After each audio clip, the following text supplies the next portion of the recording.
I'm Josef Verbanac. Welcome. Good afternoon. I hope that the sort of food coma effect won't have just sort of snuck up on you, and you won't start dozing off anytime soon. I teach a little bit about myself. I teach technical writing and technical writing up at MSU.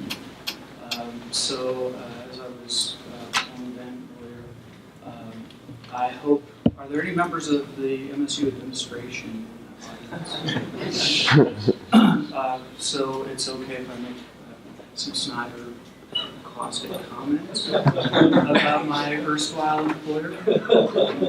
All right. And he's got his notepad out. I don't think I ever saw him take notes in my files, but he was in it many moons ago.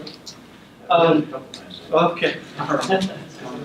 On the other hand, I never took notes or had notes, but since this has to be a relatively focused talk, which I probably won't do, as you can already tell from my preamble or just amble, I have notes. Whether I can stick to them or not remains to be seen. The title of my talk, I'm probably not even going to get to. Well, maybe some parts of it. What I do want to talk about is composition and communication.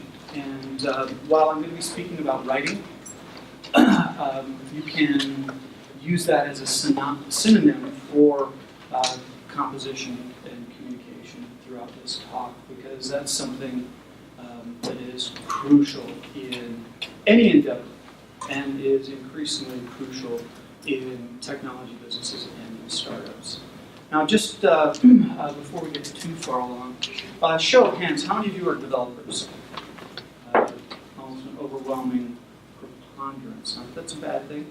How many of you are designers? Any of you? Any of you content creators, content managers? Nobody? Sort of? Any of you involved in sales or outreach or branding? No? Not really? What I was actually kind of curious about are, last but not least, are any of you specifically tasked with doing documentation for an organization's technical records? Now that, okay, we actually spoke about that earlier this afternoon. That's not surprising to me. But what is surprising to me is that there wasn't a lot of overlap between those roles. Organizations, tech companies here in Montana are relatively small, they're very fast moving, and as I'm sure most of you are aware, even in development, you typically wear a lot of hats, right? And part of that is, and that circles back to the point of this talk, you have to communicate with a lot of people in the course of your work, whether that's coworkers, whether that's clients, whether that's vendors, whether that's superiors, whether that's team members in the same project, whether that's people in other projects. If you're part of a branch office that has other offices, there are coworkers that you have to work with collaboratively. If you're working remotely, that changes the dynamics of the nature of the communication that you're undertaking as well. So how do you do that effectively? How do you do that compellingly, appropriately? How do you identify what to do and how to do that? Now, I'm going to hopefully sort of brainstorm us through that, but to be honest, even though I've been teaching composition and writing for a long time, I don't have any answers. Sorry. Rob, I think, may have made a mistake in saying, you're an expert in this. Come on up and talk to us about this. But what I would like to do is, in good English teacher fashion, what I'd like you to all do is take out a sheet of paper, and I want you to write for 20 minutes, and then we're going to get in a circle, and we're going to talk about how we feel. I'm joking.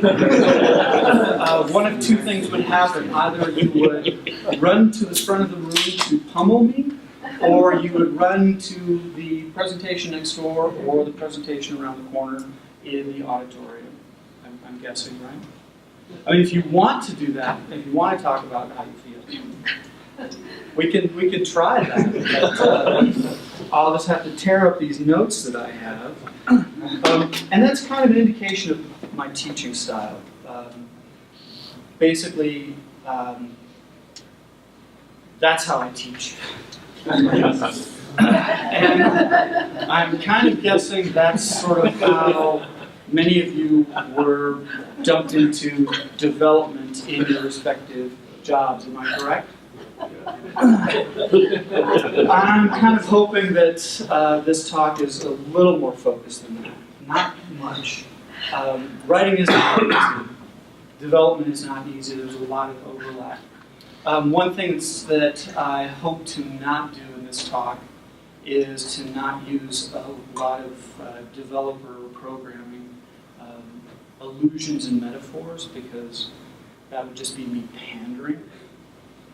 So I'm not going to try and use those kinds of puns. Some of the terminology, though, is interchangeable, so I will use it where it's appropriate. When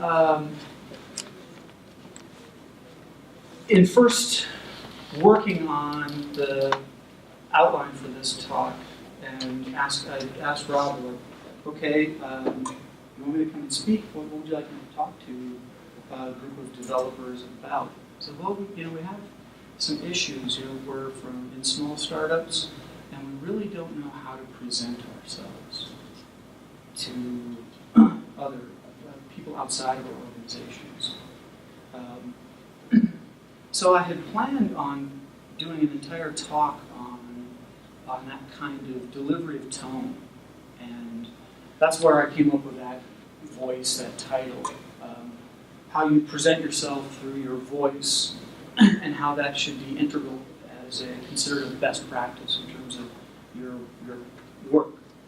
But as I started going through that, I'm not going to be able to talk for 30 minutes about voice and tone. I mean, I could put up just an extensive series of PowerPoint slides that show a bunch of lexical material and syntactical material and grammatical material, and you guys would all be asleep, right? That stuff does not thrill any of you, and it certainly doesn't thrill me. And I got an undergraduate degree in English, and I've been teaching writing classes for 20 years. And teaching grammar and talking about grammar bores me to tears. So I realized that I had to, and I hate the term, I had to pivot. And I'm thankful that I have only heard it, counting my use of it right now 3 times today. So I'm kind of guessing that the crowd has not been watching Silicon Valley religiously. Or perhaps they have, I'm not sure.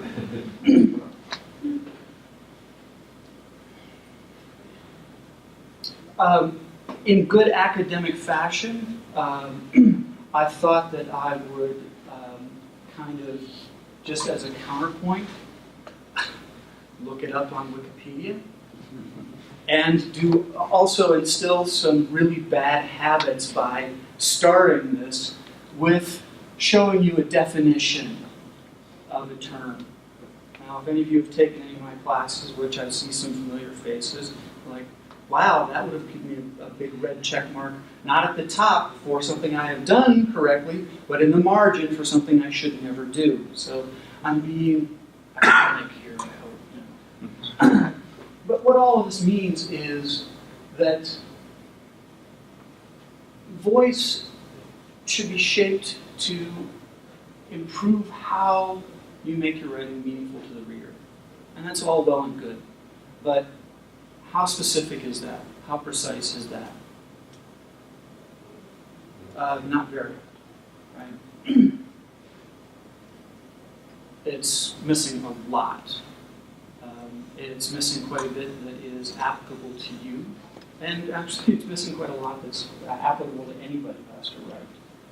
It sort of touches on audience, but not very effectively. It talks a little bit about content, but only passively in terms of your writing. And doesn't say anything about design or presentation. Right? So, what I want to talk about, at least for maybe the first half of this discussion, and by the way, because it's maybe more comfortable for me, if you have questions about anything I'm talking about or anything, I mean, I don't have a surfeit of slides, and I'm sure I'm going to use a few words that will add to your own vocabulary. Please feel free to ask those questions. Now, why do I have a minimal number of slides? Well, as any of you who have been my students will know, I hate PowerPoint. I hate PowerPoint almost as much as I hate bad typography. And I'm sure the other thing that the students in the room, former students in the room, will probably tell any of you who are not.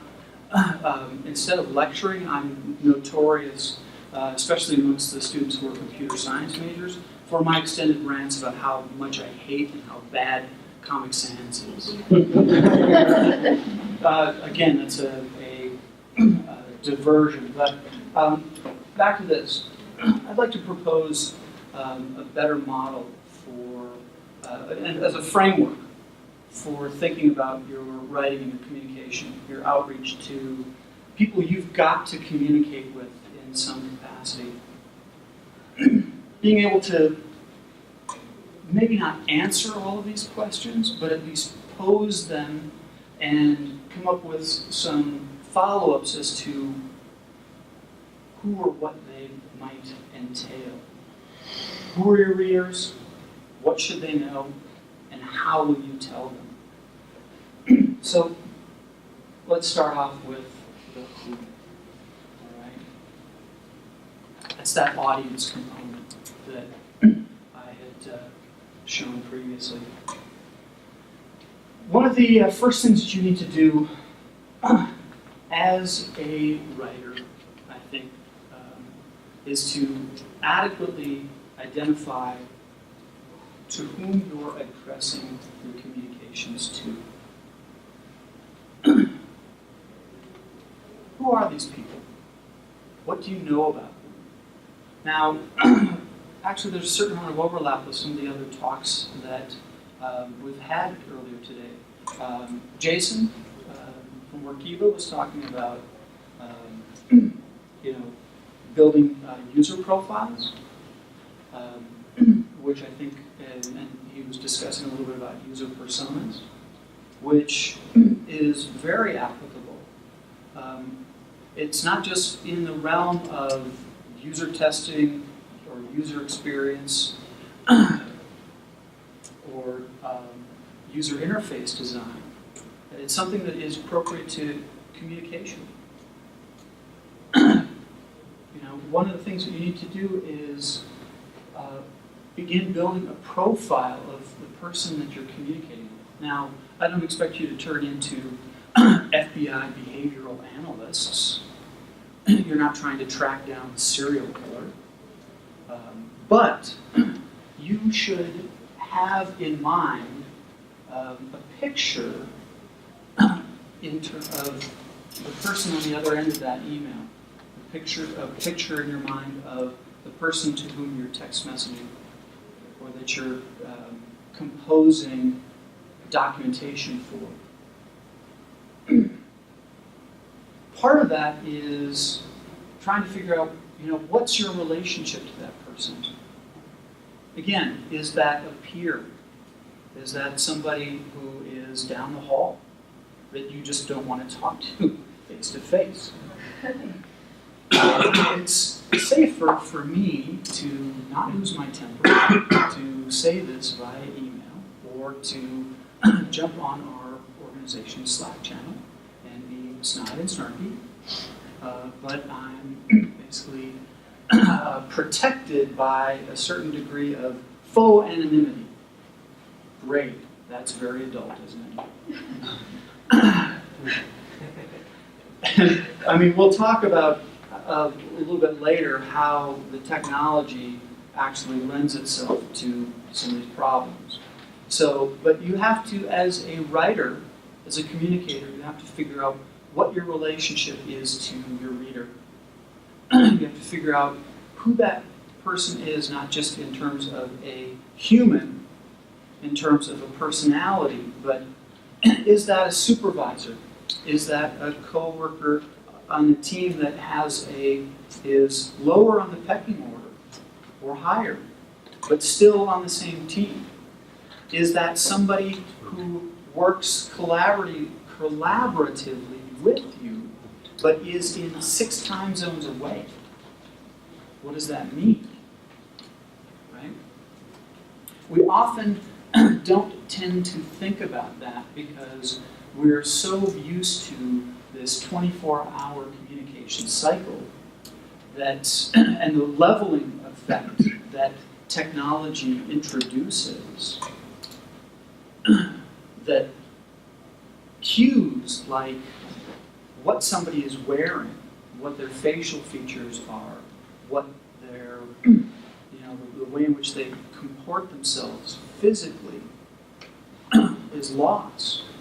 If you're at a company, in the workplace, you typically know who's management, right? Who the supervisors are by the way they dress. You know who the developers are, right? You know who the designers are. Those kinds of codes are visible. But if you're communicating in a way that all of that is removed, what do? Well, you're going to have to maybe do a little research. You're going to have to deduce some things. Do you have any access to bioinformation about this person? I mean, I don't want you to start Facebook stalking these people, but does the company have any kind of bioinformation that is shared? So you have a photo that you can refer to before you send that inflammatory, accusatory email.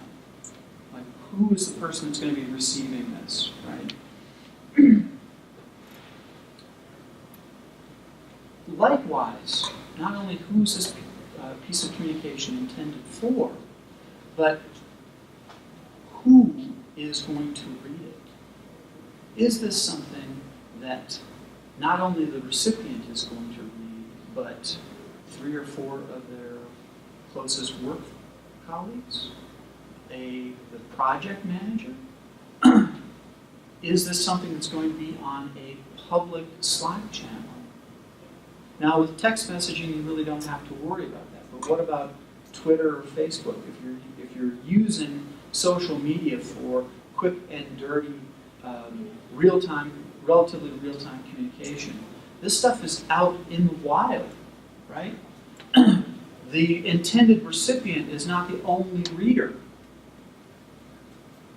And suddenly you have a historical artifact that can be utilized against you, right? And even email is still a tremendous issue. We're still talking about the Hillary email issue, and we probably shouldn't have. I mean, there are other sides to that. But how many people have subsequently been looking at those documents since then, over and over and over, ad nauseum, right? So like that too is something that you have to factor in, is as soon as this has been committed to any kind of digital format, it essentially, you might as well assume that it lives on forever, somewhere, somehow. And you and the person it was intended for are not the only people reading it. And I don't want to put on my tinfoil hat and say, so is the NSA. What's that? But so is Enos. Well, I'm glad you said it. But in terms of the workplace, it's also very important. I mean, how many of you have said, look at what this dumbass texted me, and show it to your friends? I mean, okay, there's one hand, and that was sort of, yes, I know I did. And that wasn't a rhetorical question either. I'm guessing that most of us have done that. So even text messaging, which is supposedly fairly private, does not have that kind of privacy. So that too is something you have to consider in terms of being a part of your professional communication, which is often something we're just very dismissive about. In addition to the relationship you have with the recipient, what is the level of expertise that person has? I'm guessing that most of you in this room would consider yourselves subject matter experts, SMEs, when it comes to, I try to keep the acronyms to a minimum. Subject matter experts about something in your workplace, right? Right? Right. Don't just agree with me, you're patronizing. No. And as such, you have a certain amount of tacit knowledge about that material.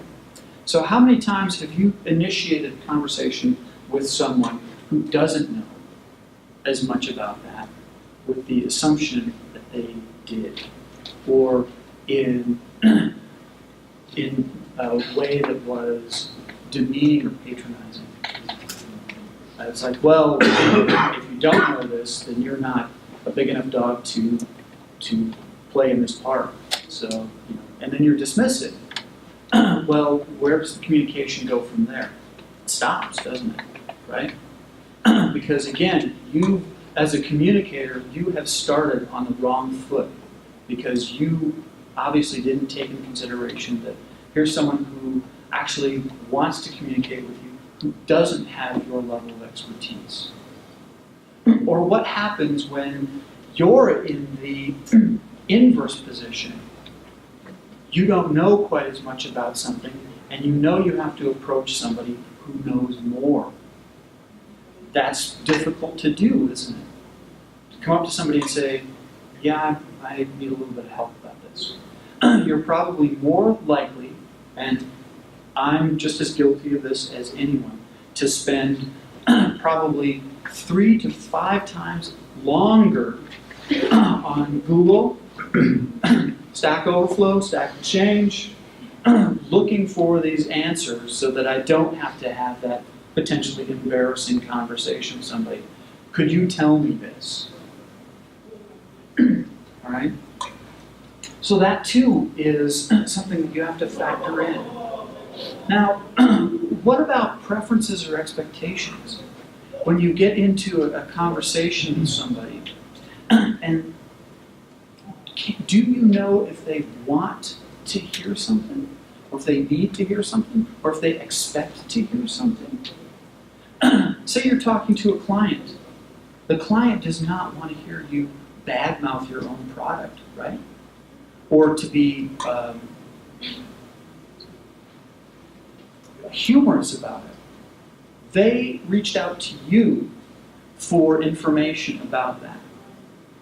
And if the culture that you have is really in your business, really sort of treats things informally or flippantly, and I'll come back to that as well, then they may be dissatisfied, or they may not trust the information that you're giving them. And that too is something you've got to be wary of. You've got to be conscientious of. And finally, you have to consider culture and cultural considerations, cultural factors.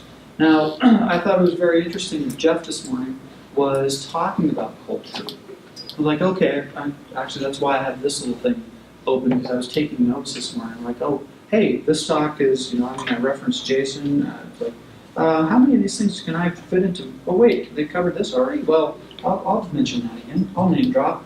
But Jeff was talking about culture. Now, what he was talking about is what's the culture that your organization has.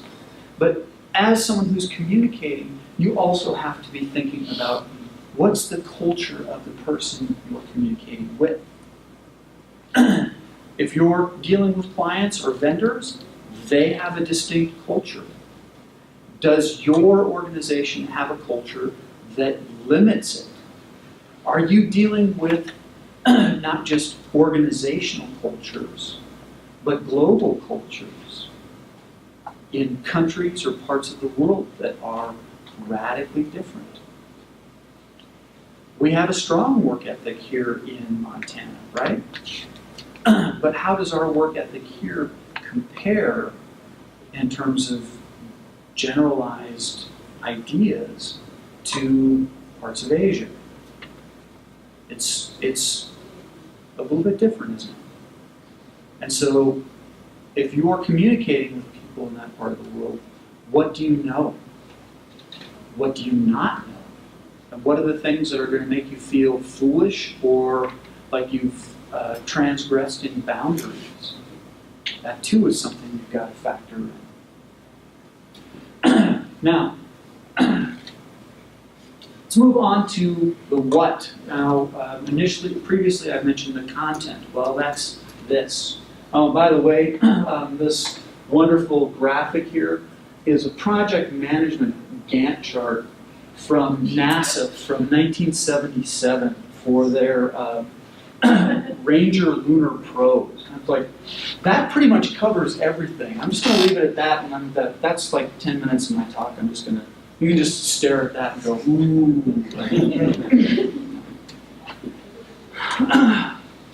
What do you know about what they need? All right? What's the purpose or goals or origin of this communication? You probably have a good idea about that. It may be implied, it may be explicit. You know, how many times have you gotten into a communication exchange where there was something that was specified, where you had documentation that you needed to complete, or that you had a request, an RFP, or some other sort of documentation that was extended? It's like, fill this in and return it, right? So sometimes it's very, very well constructed and articulated. And sometimes it's very open-ended and vague. And you as a writer, as a communicator, have to fill in those gaps. You have to be able to say, okay, what do I know? What do I think the reader or end user needs to know? What about what they want to know? Can I figure that out? What about the function? What purpose, separate from what my goals are? What is this piece of communication supposed to accomplish? At the end of this interchange, what's supposed to happen? Is this client supposed to say, yes, I'll take that? Yes, start working on that. Are your coworkers going to say, I'll get on that and make sure that that feature set is spec'd and I'll start coding that tomorrow? Or better yet, I'll stay here tonight and make sure it's done by start of business tomorrow morning. Right? What are your expectations of that exchange? What's the scope? Is this a communication that you're going to exchange a couple of emails and it's over and done? Or is it something that is going to have to, you're going to have to, as actually both Jeff and I believe Jason mentioned earlier, you have to build a relationship. And you have to maintain that relationship. So the scope of that communication has to happen and is extended over a lengthy period of time. Now, the best thing about those sorts of things are that the longer that you're in that communication exchange, the more you know about what that user or reader's needs are, and you also are able to form a better picture of who that user is. So it's kind of a feedback loop, right? Now, if this is something, somebody sends you an email and says, I need an answer to this, and you answer it and you never hear from that person again, well, if you've answered that question adequately, no harm, no foul, right? You don't have to worry about all of this stuff. But actually, you may not worry about it, but you've accomplished it, right?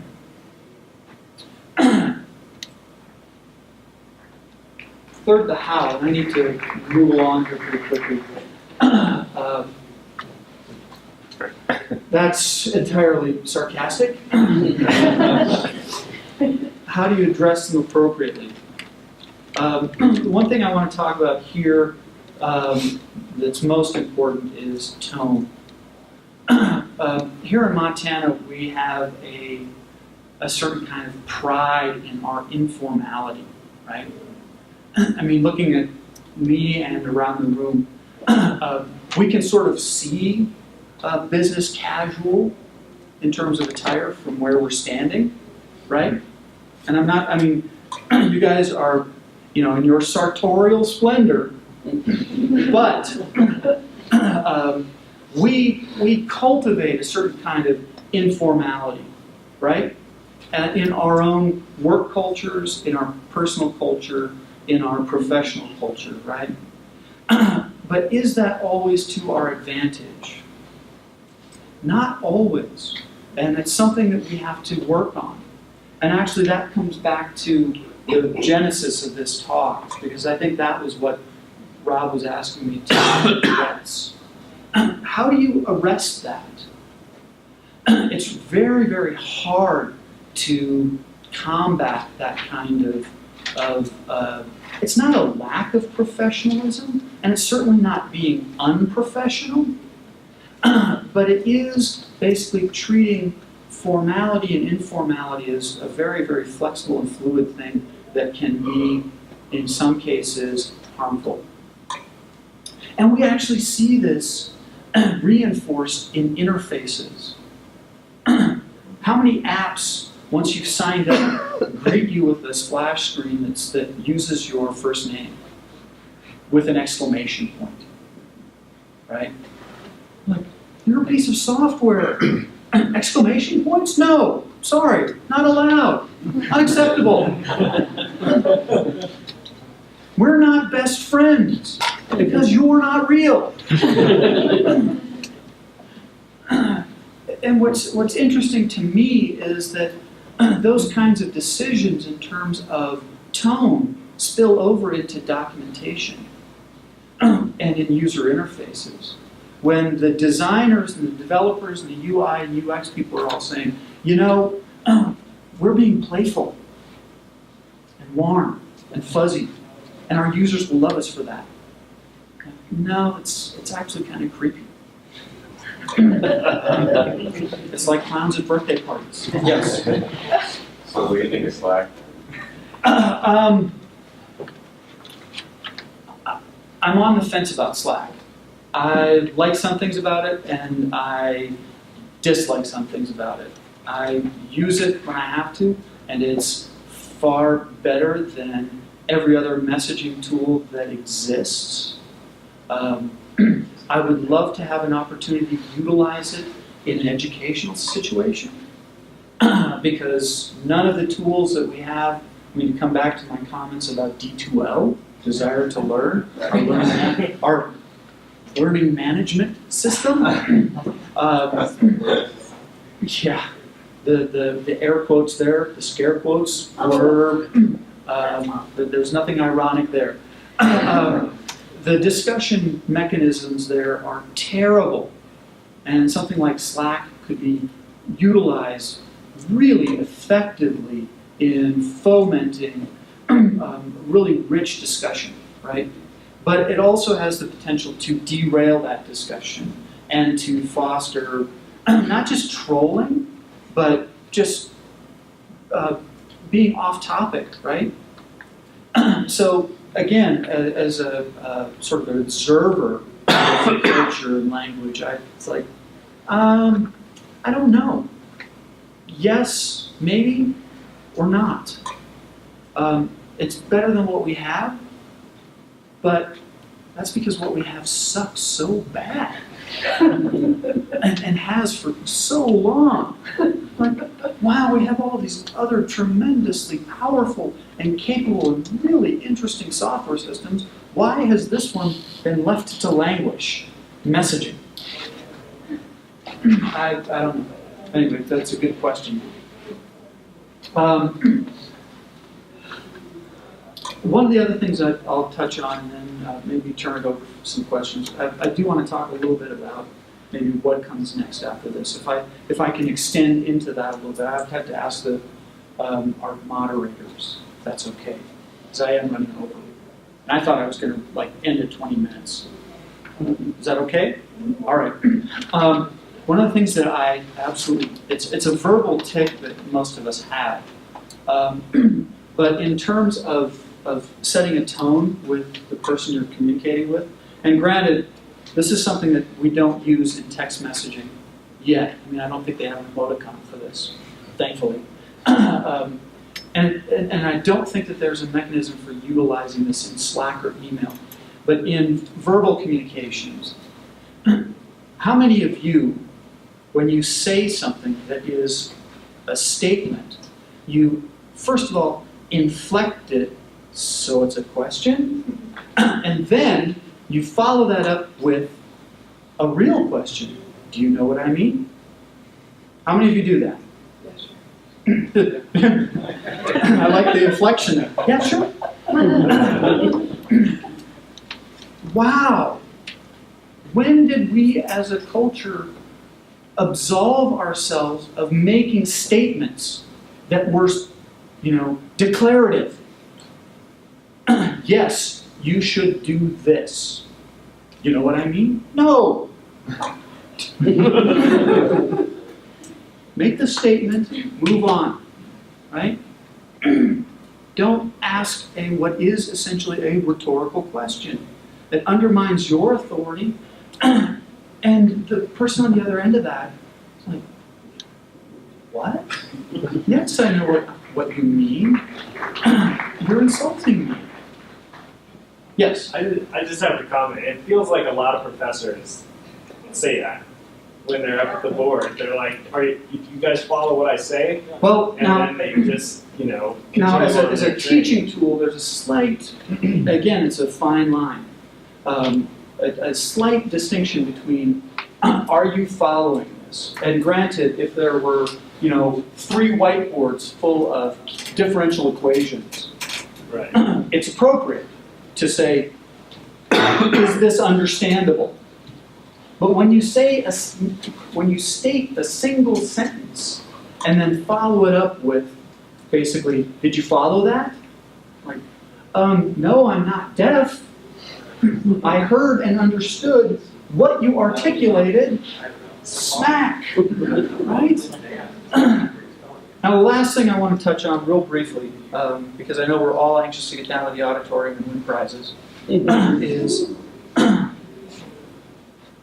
what happens when things go off the rails? When there's a train wreck, when there's some sort of misunderstanding or miscommunication. Now, in this world, and granted, and trust me, you are not the only ones who do this. That's the default, right? I mean, I'm being sarcastic, but it's basically the default response. What, you didn't understand what I said? There you go. But that is not acceptable.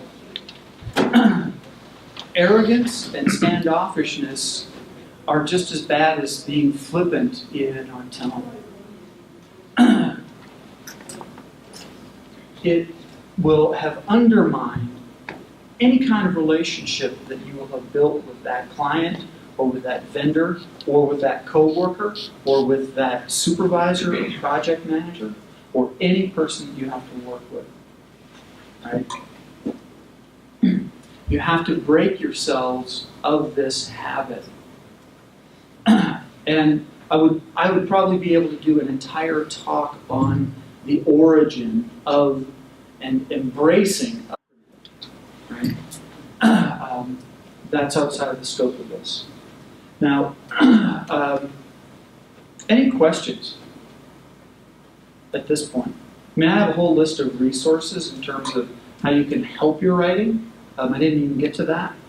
So I thought when I time myself, which I rarely do with these kinds of things, I was at like 20 minutes, and now I'm at 40. Yes? So if I was to summarize a takeaway, it sounds like you're encouraging a certain increase in formality. Like that might be the most important takeaway from what you're saying, is that as professionals who need to communicate to other people, we should slow down and be more formal. Be more thoughtful. Think about who you're talking to, what you're saying, and how you're going to accomplish that. Now, if formality is what you need to express, absolutely. You have to be able to gauge the situation, the circumstances. That comes back to the culture. Nearly all of these things are interconnected. They don't stand alone, right? They're all essentially intrinsic to each other. So the takeaway here is that you're going to have to practice this. You're going to have to observe what you do. Yes, you're going to have to iterate. That's what drafting and revising is actually about. We just don't, in composition, we don't call it iteration, which I don't know. But you also have to be aware, self-aware. You have to, as Jason was talking about earlier in his talk, you have to observe not only what you say, but what others say back to you, or write back and forth. That too is just as important, because that gives you a gauge for what the tenor and tone of that communication is supposed to be. Yes, I am being a little critical of the sort of informality that we embrace. I think we're at this stage where we elevate that and say that's hip and cool. But is it really? I think it's a kind of posture. I think it's a defense mechanism that we have established culturally so that we don't have to get to know people. You used to be able to utilize that kind of tone when you were comrades, when you were friends, when you knew somebody with a certain degree of familiarity. And now technology has basically erected barriers to that almost. We may have friends, but we also have Facebook friends, right? People we've never met. And so how do we basically pretend that they're closer friends than they actually really and truly are in terms of an honest emotional bond? Well, we adopt a tone of informality, of closeness, of flippancy. And there's something about that that in a workplace is probably not appropriate. Yes, question? Well, that reminded me of an article I read recently about someone who had posted on Medium, and for a while they had, if you go look at the stats on a blog post that you put on Medium, it was something, I don't remember the specifics, but it hadn't had a lot of, hearts or whatever it is on Medium. And a dialogue would pop up and say, well, you didn't get very many hearts this time, maybe you should try being a little more funny. And somebody posted a screenshot of, they had written an article about their sibling who had passed away. And to them, Medium was trying to create that familiarity and try to be your buddy on the internet, and hadn't really thought about, for a platform that's supposed to, take in all these stories and be a platform for people to talk about things, whether it's funny or serious or really painful for them. They hadn't had the empathy to think about what some of the stuff that actually truly could be posted on there and how that could impact somebody. Yeah. I read Medium pretty regularly, and there's some great commenters, especially on both the technology industry as well as the intersection between technology and culture. But there's also a kind of editorial stance that the interface overlays and the writers have to adopt that even if they're talking about the way in which online ads are essentially dooming a free and open internet. Maybe you disagree with that, but that's this outside the scope of this discussion. But something that's fairly serious, a discussion, and yet the writer has to adopt a tone of levity. Like, yeah, this is really kind of terrible, but I'm smiling while I write this. Really? Is that really, as a rhetorical tool, going to persuade me to your point of view? No. I'm going to think you're full of shit. So, yeah, I agree entirely with that. It's a good point to raise. Yeah, it was a good wake-up call and made me really think about the dialogue and the copy that I write as I'm just helping somebody interact with the software if you do need to write informational stuff. Like how to make it serious, user-friendly, like finding that balance. Like, and I think having empathy and thinking about what your user might be dealing with or thinking through or the process that they're going through is super important. Absolutely. Yeah. Any other questions? I had my email address on all my slides. Feel free to contact me. I'm more than happy to respond. Catch me after we get out of this room or in the auditorium if you have more questions. You're going to continue the dialogue. Slides are going up on SlideShare sometime, and there's actually like 5 more slides that I didn't get a chance to get to. So thank you very much.